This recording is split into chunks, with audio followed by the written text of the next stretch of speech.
Here is a quick tutorial on Boru's Gmail Gadget that shows some of the new features that have recently been added and explains how to use it and how to set it up. So first of all, you need to link your vTiger to the gadget through your Gmail. And one of the new features that's been added is you can now show and hide the gadget, which is convenient if you don't always want to be seeing it. So if you show the gadget, go to Settings and click on Sign In, a pop-up window will appear. So first you type in your Google Apps domain, which in this case for us is boruapps.com. Then type in your vTiger domain, your username, and you need to get your vTiger access key from your vTiger. So what you do is you go to your vTiger, go to My Preferences, scroll down to number 6, and you'll see an access key here. So just copy and paste this access key back into this and click Submit. And now it'll say that the user info is added. So now if you relog into your email and scroll down to whichever email you want to look at and click on it, at the bottom of the email,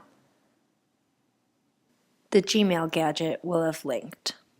And you can tell because a 5th tab will be there, the Emails tab. And if you click on it, you can see all the linked emails that have been linked thus far between Gmail and vTiger.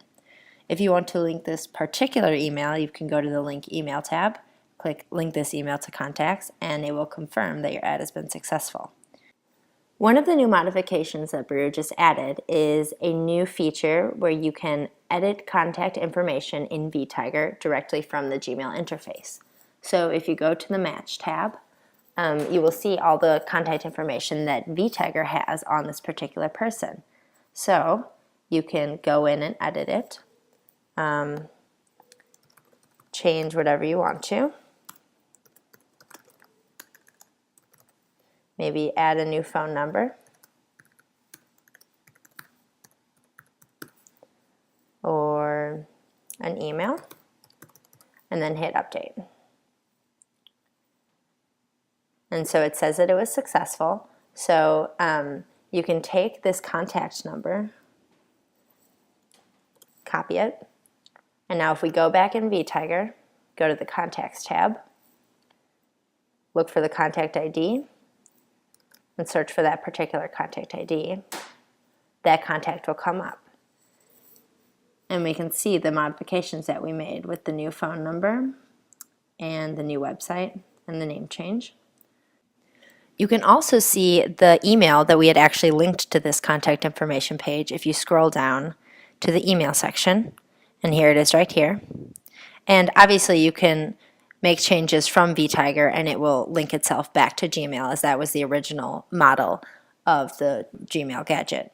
This new modification, however, makes it much more user-friendly, as people often find themselves doing most of their work from Gmail where they receive their emails rather than from vTiger. So it allows you to not have to switch back and forth quite as much. In addition to being able to edit existing contacts from the Gmail interface, you can now also create new contacts. So if you receive an email from someone that you haven't received an email from before, in this instance, this Jane Doe, nothing will come up as a match in your vTiger. So the Gmail gadget will automatically open up to the Create tab, allowing you to create a new contact in Gmail. And actually, contacts aren't the only thing you can create. By adjusting the module, you can create accounts, events. Really, there's a lot of things you can create, and it'll adjust the template for you. So back to contacts. The gadget will give you any existing information it knows, such as the name and the email. But if you know any information, such as maybe number or account name, you can add that as well. So you can add a phone number. And as you add an account name, a type ahead feature works to search for accounts in vTiger, both so that you can find what you're looking for and to ensure that you don't type it in incorrectly.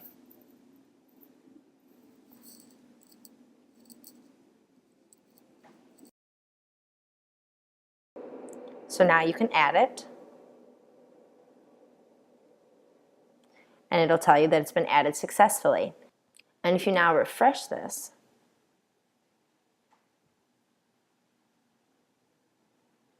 and go to the Match tab, everything that you added is now there, as well as the new contact number that vTiger has assigned to this contact.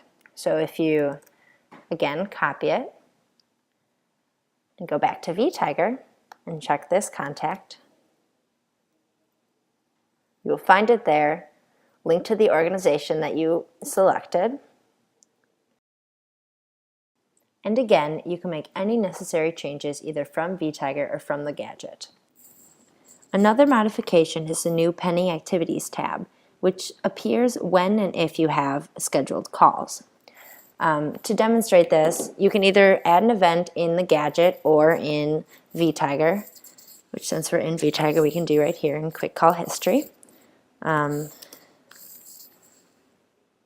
we'll schedule a new call for the 15th, we'll say, at 6 a.m. and we'll create. And we can see that it's been added if we refresh and scroll down to activities, and here it is. So now if we go back to the gadget and refresh it here, we see the appearance of a new tab entitled Calendar. And if we click, the event that we scheduled, this test 123, appears also in the gadget. And from here, you can click on it and it'll open up to vTiger to this event to see more details that you've added and any notes that you've written. A further customization on the gadget that has recently been added is a new ability to adjust the settings of the gadget.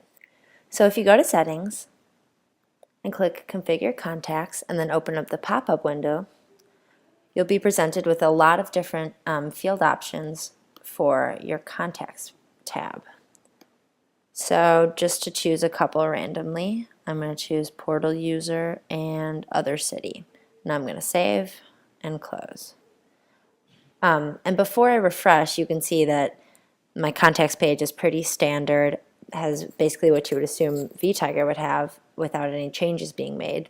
But when I refresh it, now that I've adjusted the settings, the gadget will appear with these new fields that I've added. So depending on what your business is, you can choose the fields that work best for you. These new modifications make it easier than ever to access your vTiger from your Gmail and link all contacts and emails between the two. Really, this gadget helps you streamline your business process and is one of our many Google integrations that we have to offer.